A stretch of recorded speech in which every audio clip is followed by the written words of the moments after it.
রামচন্দ্রপুর খালের জমি দখল করে গড়ে উঠেছে বহুতল ভবন। কোথাও কোথাও খাল পরিণত হয়েছে নালায়, আবার কোথাও বর্জ্য ও মাটি জমে খাল প্রায় ভরাট হয়ে গেছে। নিয়মিত পরিচ্ছন্নতার অভাবে এমন বেহাল দশা খালটির। দুর্গন্ধে বাড়ির জানালাও খোলা রাখা যায় না। ভারী বৃষ্টি হলেই খালের পানি উপচে পড়ে, অথচ পানি প্রবাহ ফিরিয়ে আনা গেলে খালটি স্থানীয়দের জন্য আশীর্বাদ হতে পারত। শাকিল হাসানের রিপোর্ট, ছবি SRS আলীর। অয়েল অ্যাবজর্ব করে আপনার পরিবারকে রাখে হেলদি। ফুড গ্রেড ম্যাটেরিয়ালে তৈরি যমুনা কুকওয়্যার। রাজধানীর পশ্চিমাংশে বুড়িগঙ্গার মোহাম্মদী হাউজিং এলাকা থেকে রামচন্দ্রপুর খালটির উৎপত্তি। শেখের টেক, শ্যামলী হাউজিং ও আদাবর এলাকা দিয়ে প্রবাহিত খালটির দৈর্ঘ্য ৩ কিলোমিটারের কিছু বেশি। এই খালের প্রস্থ কোথাও ১৫ মিটার, কোথাও ২৫ মিটার।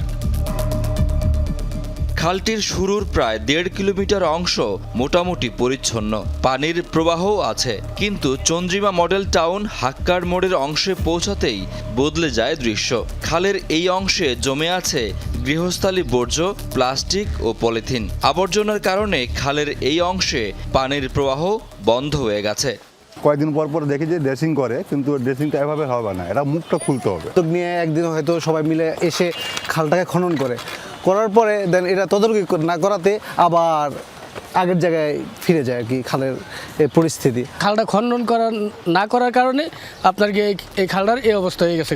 হাক্কার গলি থেকে সামনে এগোলে বর্জ্যের স্তূপ আরো ঘন হতে দেখা যায়। কোথাও কোথাও বর্জ্য আর মাটি জমে খালের মাঝে এমন শক্ত হয়ে গেছে যে মানুষ দাঁড়াতে পারে। বিভিন্ন ধরনের আবর্জনায় খালটির বেহাল দশা।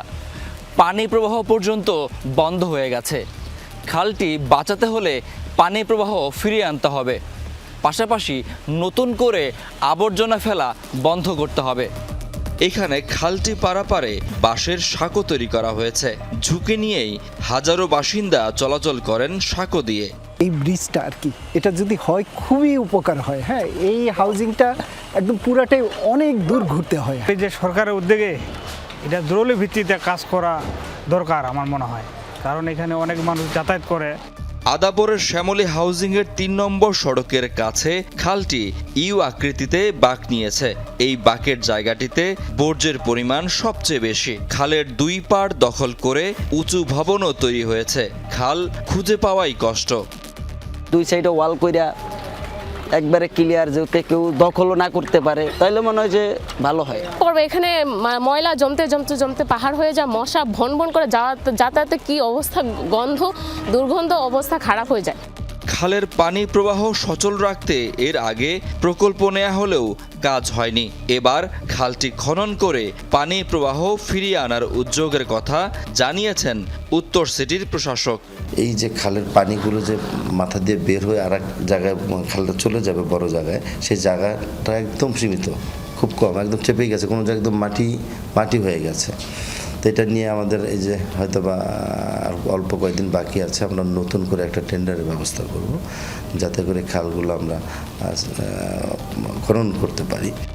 বসিলা আদাবর এলাকার পানি প্রবাহের অন্যতম পথ রামচন্দ্রপুর খালটি কল্যাণপুর মূল খালে গিয়ে মিশেছে। শাকিল হাসান, যমুনা নিউজ, ঢাকা।